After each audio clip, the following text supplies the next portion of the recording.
Welcome to Kev's Travel Stories. Each week I'll be bringing you a story from the weird and wonderful world of travel, a world that can change the way you see life and love and even the way we find meaning. Places that are iconic and sometimes surprising and even terrifying. So sit back and enjoy while we go on a magical mystery tour together.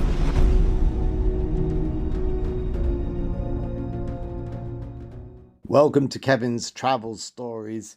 I've been banging a big drum about how important it is to keep traveling, particularly as you get older. And I have so many friends who say, oh, it's great for you, you're used to travel. I'm 60 now, I'm 70 now. I can't travel anymore, I can't do airports. I have to say, and I've done a particular podcast sharing the benefits. Traveling is like taking a very powerful medicine. So please check out that podcast. And I'm going to give you one example of a trip I nearly didn't take because I got a little bit trepidatious about it. And then I stopped and I said, no, I'm not going to let the old man in here. I'm going to take this trip. Just a couple of years ago, I was with Diamond in Bangkok and we were planning our journeys. I think we'd just been to Laos. And he said, let's go to Nepal. Now, it just so happened that Nepal has probably the most dangerous airport in the world. In fact, the day before we took off, there was a crash, a fatal crash, and this had been several, and there was word that you just don't fly into Nepal. But I just decided, what the hell? I wanted to visit Katmandu. I wanted to go to Nepal. I wanted to see Everest. So I said, okay, I'm going to do it. So we did take the flight, and even though I was very close to cancelling, I said, no, I can't do that. I'm telling people to go travelling, and here I am thinking of cancelling, so I didn't. So off we took, myself and Diamond, off we went from Bangkok to Katmandu, a name replete with romance. And suddenly, as we're flying there, you can see the Himalayas, you can see Everest in the distance. It's a jaw-dropping sight. And the first feeling was real awe. But I had a strange calm as we traversed the snow-covered peaks of the biggest mountain range on the planet Earth. And that in itself was an amazing to see that. And then as we came in to Katmandu, I was very aware, everybody in the plane was aware, that there'd been a fatal accident just the day before in an airport that has had several fatal accidents. But for some reason, I didn't get too freaked out about it. I did see the tarpaulin covering the crash site of the plane as we were coming in to land. That was a rather weird and slightly ominous feeling. But we landed safely. We taxied in. It was very interesting. It's a very relaxed place, Nepal. It's not coming down with tourists. The main people there are actually people who are going trekking and climbers. So it's not like party central. And there's not that many visitors, particularly at the time of year we went, which wasn't the time for climbing Everest. And it was interesting because we had a celebrity arrival. They knew that a writer and podcaster was coming, and we were garlanded with flowers. It's never happened before. There was the Olympic team, the Nepal Olympic team, I think basketball team was coming in before us. They were garlanded with flowers. I felt a little bit like a celebrity for a while, and that was fun. But you know what? There was something immediately different about Nepal, which I would really share with you and really recommend you'd go and visit. Not only is it home of Everest, but it has 8 of the world's highest mountains. And it's got this Hindu and Buddhist tradition that lives side by side, which I'm going to talk about. It's also coming out of the most awful earthquake. I mean, I think everybody would remember April 2015 on the news. There were nearly 9,000 deaths. An 8 Richter scale earthquake hit right in the center of town. Historic temples were destroyed. Yet the spirit of Nepal survived. You could really see the incredible resilience of the Nepalese people. And even though we were 10 years after the earthquake, you can see a lot of the damage. You can see a lot of buildings in Katmandu itself, which is a very packed, crowded city. And you can see the cracks in the buildings and in still covered areas which were considered dangerous. But we just got into the whole thing. The most wonderful thing, the street food, the one thing you have to be aware of in the middle of Kathmandu is this constant, which is actually worse than Saigon, is this constant buzzing of bikes and scooters, and they'd run you down. So that's the only downside of going into Kathmandu itself. But apart from that, you've got the food, you've got the momos, the dumplings, you've got these fragrant curries that are nanan and spices that are on the side of the road, and the warmth of the welcome. We were taken by a couple of tourist guides. Always hire a local tourist guides, as I say. They took us around some of this quiet oases in the city and the Kathmandu itself.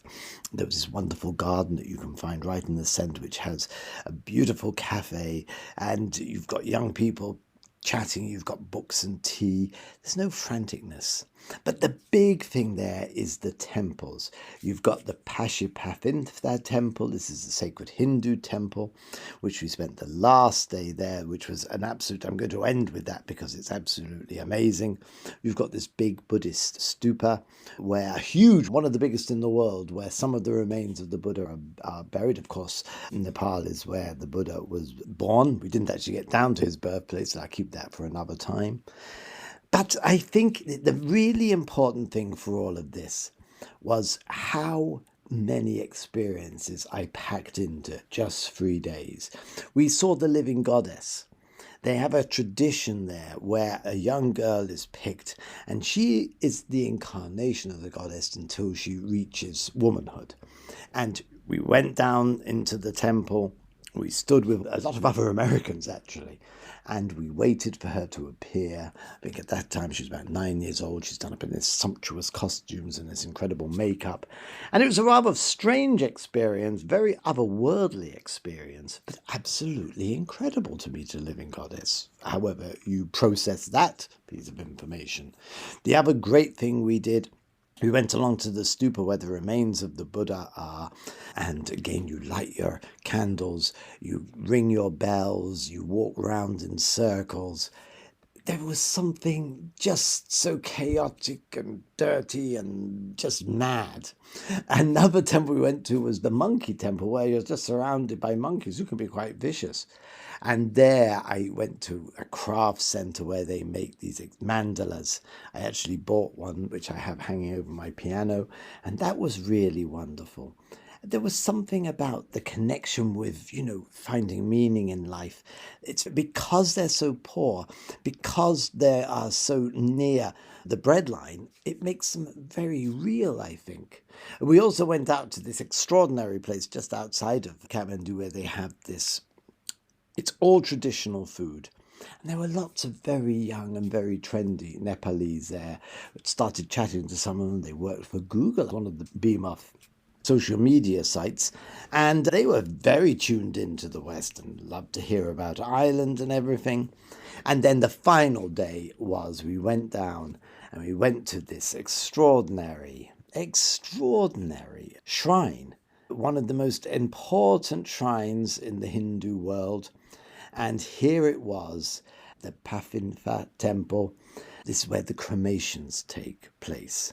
So this was one of the big days. There were hundreds of thousands of people there. I got a little bit spooked because I do have a little bit of claustrophobia, but we negotiated our way through that, and then we went past these huge oxen that lie. They're sacred, so they just lie there tethered, and you can give them offerings.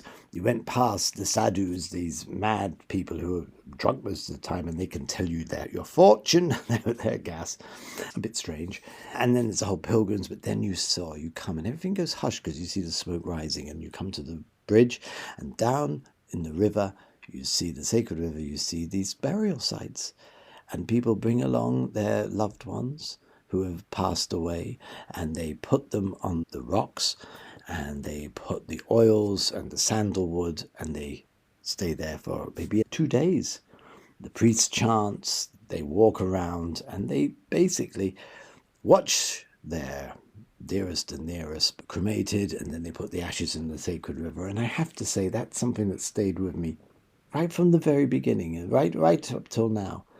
And then one really weird thing I have to say, we were leaving, and there's a part of the river which is quite quiet, and there was a young man, and I just started a conversation. He was reading James Joyce's Ulysses, and we chatted about Ireland, and we chatted about all wonderful things, and that was absolutely incredible.